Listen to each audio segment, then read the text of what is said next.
The air quality was horrible, but the vibe was unreal. Wildfires in the area filled the sky with thick orange smoke. It made everything look weirdly beautiful. I couldn't resist heading out.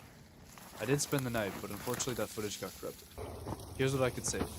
Some peaceful sounds and different scenery.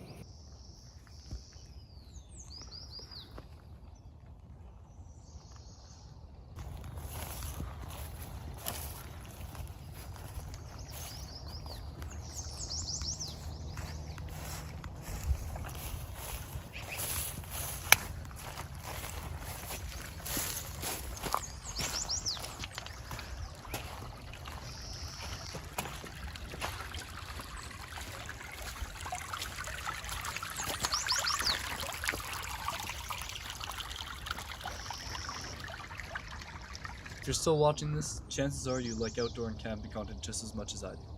I've got a bunch of great ideas on the way, but I'm always open to more. So if you have any cool challenge ideas, weird locations, anything like that, drop a comment. I read them all. And hey, if you're into this kind of stuff, consider hitting subscribe. You don't want to miss what's coming.